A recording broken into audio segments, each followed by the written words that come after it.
because in every element that it goes, you can kind of tie in the other brand because they've been those supporters. This is a very interesting question I want to ask, but how do you, come up with events that are going to sell? Because you know that the purpose of coming up with these events, in as much as you want people to have fun, you also want to make money for yourself. You can't just get up and then just plan anything at all. It has to be different. It has to pull the crowd and all of those things. How do you bring your creative process in this situation? How do you come up with events that you know that, okay, this is a calm thing, it's going to sell?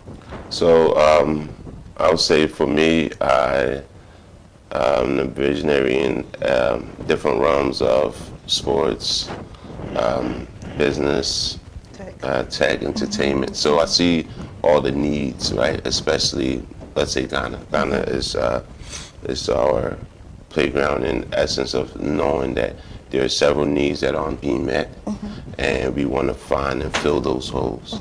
And in doing so, we talk to the people. We see what is needed. We have workshops. We have conferences. We get to understand what they enjoy. We get to understand how we can help collaborate, how we can help provide resources.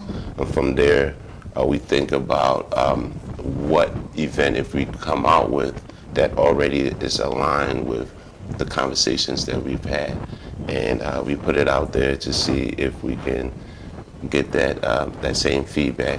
And most of the time is more than expected, and from there we see how we can make it bigger, but also using the element of collaborating with sponsors that are in the area, because at the end of the day, you can't do anything, without eyes being on you and having people who have the same vision that aligns with the synergy of what you're trying to develop. That's good. That's amazing. I've grasped that. But how do you become a good event planner? Because since it's a skill and it requires, a mind of its own, how would you spot on, say, this is a good event planner? Through trial and error. Okay. So I've been doing events since I was 15 years old, and I would say every time I learn something new at the event, because again, having that team, someone else is going to see something you may have missed. Someone is going to teach you something that you might have, okay, I can add my little touch to it, and this becomes part of who I am. So over time, failing, so that the next event you don't make that same mistake. That's how you become a great planner. And don't be afraid to try things. Think outside the box. It's not about you. It's about what the people will experience at that event. That's true. How do you, when you have an event and then you know that, okay, the event failed, it wasn't a success, this is not the numbers I was expecting, this is not the money I was expecting. Sometimes it will affect you, even psychologically, because you're like, okay, I'm not good enough, whatever. How do you break out, of that thing? And how do you break out of talking down to yourself, and how do you do better next time? I can answer that. Okay. So I've had that feeling before, right? Okay. And the best thing that has helped me is the team that I have around me, right? Okay. Because we all encourage each other. We all did this together, right?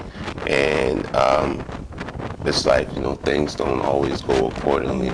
But knowing as a team, this is something that we can use as a learning aspect and build on it. It helps, but the encouragement of a team is a big thing in terms of being able to move forward, allow yourself to think about it and keep pushing, not bringing that negative baggage on, but knowing that next year we're going to do better, right? So let's see what we messed up on. We know what we did, we know what we came up with, we know the hard work that we put in, and understanding that at the end of the day it was purposeful, right? But I believe for me, team is the best operating system that you can have. Win, lose, or draw, there are people that are going to have your back and keep you motivated.